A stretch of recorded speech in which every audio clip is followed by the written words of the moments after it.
اللہ من الشیطان الرجیم بسم اللہ الرحمن الرحیم سورہ قصص آیت نمبر 21 میں اللہ تعالیٰ فرماتے ہیں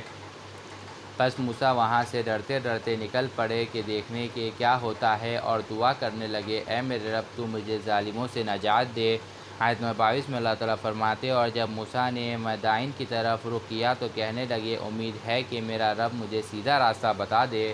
آیت نمبر 23 میں اللہ تعالیٰ فرماتے ہیں اور جب مدائن کا پانی کے مقام پر پہنچے تو دیکھا کہ وہاں لوگ جمع ہیں اور چوپایوں کو پانی پلا رہے ہیں اور ان کے ایک طرف دو عورتیں اپنی بکریوں کو روکے کھڑی ہے۔ موسیٰ نے ان سے کہا تمہارا کیا کام ہے؟ وہ بولی ہم پانی نہیں پلا سکتے جب تک یہ چرواہے اپنے جانوروں کو پانی پلا کر نہ لے جائے اور ہمارے والد بہت بوڑھے ہیں۔ آیت نمبر 24 میں اللہ تعالیٰ فرماتے ہیں تو موسیٰ نے ان کے لیے بکریوں کو پانی پلا دیا، پھر سائے کی طرف چلے گئے اور کہنے لگے کہ پروردگار میں اس کا محتاج ہوں کہ تو مجھ پر اپنی رحمت نازل فرما۔ آیت نمبر 25 میں اللہ تعالیٰ فرماتے ہیں تھوڑی دیر کے بعد ان میں سے ایک عورت شرماتی لجتی ہوئی موسیٰ کے پاس آئی اور کہا تم کو میرے والد بلا رہے ہیں تاکہ جو پانی تم نے ہماری خاطر پلایا تھا اس کی اجرت تم کو دے۔ جب وہ ان کے پاس پہنچے اور ان سے اپنا قصہ بیان کیا تو انہوں نے کہا خوف نہ کرو تم ظالموں سے تو بچ کر آ گئے ہو۔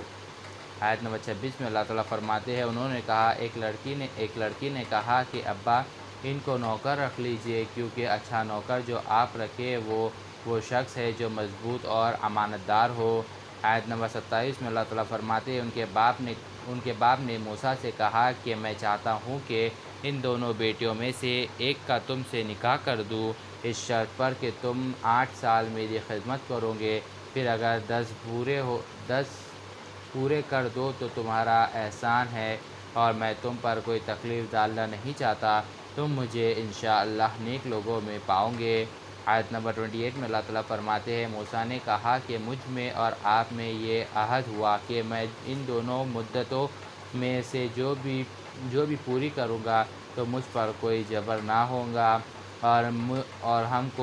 ہم جو معاہدہ کر رہے ہیں اللہ اس کا گواہ ہے۔ آیت نمبر 29 میں اللہ تعالیٰ فرماتے ہیں پس جب موسیٰ نے اس مدت کو پورا کیا اور اپنے گھر والوں کو لے کر چلے گئے طور کی طرف ایک آنکھ نظر آئی تو اپنے گھر والوں سے کہا تم یہاں ٹھہرو، مجھے آنکھ نظر آ رہی ہے، شاید میں وہاں سے راستہ کا کچھ پتہ لاؤں یا آنکھ کا انگارہ لے آؤں تاکہ تم تاپ لو۔ آیت نمبر 30 میں اللہ تعالیٰ فرماتے ہیں جب وہ اس آنکھ کے پاس پہنچے تو میدان کے داہنی طرف سے اس مبارک جگہ میں سے ایک درخت سے آواز آئی اے موسیٰ میں تو رب العالمین ہوں۔ آیت نمبر 31 میں اللہ تعالیٰ فرماتے ہیں اور یہ تم اپنی لاٹھی ڈال دو جب دیکھا کہ وہ حرکت کر رہی ہے گویا سانپ ہے تو پشت پھیر کر چل دیے اور پیچھے مڑ کے نہ دیکھا۔ ہم نے کہا اے موسیٰ آگے آؤ اور ڈرو نہیں، تم امن پانے والے میں سے ہو۔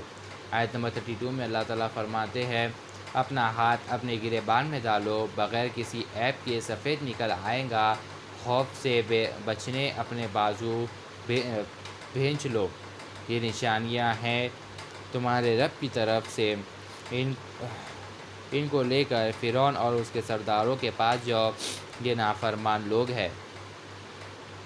آیت نمبر 33 میں اللہ تعالیٰ فرماتے ہیں موسیٰ نے کہا اے میرے رب میں ان کے ایک فرد کو قتل کر چکا ہوں، تو مجھے خوف ہے کہ وہ لوگ مجھے مار ڈالیں گے۔ آیت نمبر 34 میں اللہ تعالیٰ فرماتے ہیں اور ہارون کو موسیٰ نے کہا اور ہارون جو میرا بھائی ہے میں اس کی زبان مجھ سے زیادہ فصیح ہے تو اس کو میرے ساتھ میرا مددگار بنا کر بھیج کہ وہ میری تصدیق کرے، مجھے خوف ہے کہ وہ لوگ میری تکذیب کریں گے۔ آیت نمبر 35 میں اللہ تعالیٰ فرماتے ہیں ہم تمہارے بھائی سے تمہارا بازو مضبوط کر دیں گے اور تم دونوں کو غلبہ دیں گے تو ہماری نشانیوں کے سبب وہ تم تک پہنچ سکیں گے، تم اور جو تمہاری پیروی کریں گے وہ سب غالب رہیں گے۔ آیت نمبر 36 میں اللہ تعالیٰ فرماتے ہیں تو جب موسیٰ ہماری واضح نشانی لے کر ان لوگوں کے پاس گئے تو وہ لوگ بولے کہ یہ تو جادو ہے جو اس نے بنا کر خدا کھڑا کیا ہے، اور یہ باتیں ہم نے اپنے اگلے باپ داداؤں سے کبھی نہیں سنی۔ آیت نمبر 37 میں اللہ تعالیٰ فرماتے ہیں اور موسیٰ نے کہا کہ اے میرے رب،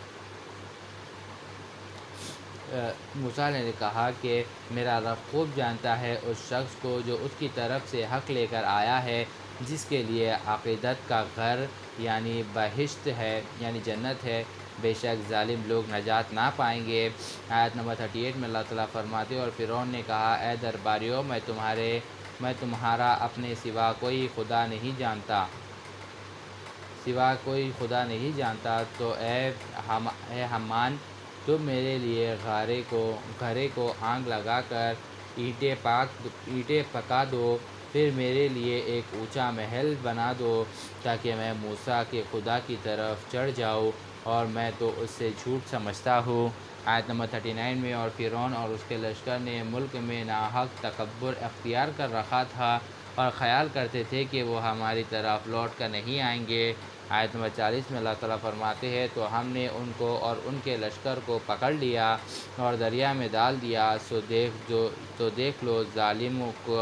کا کیسا انجام ہوگا۔ صدق اللہ العظیم و صدق مولانا رسول اللہ۔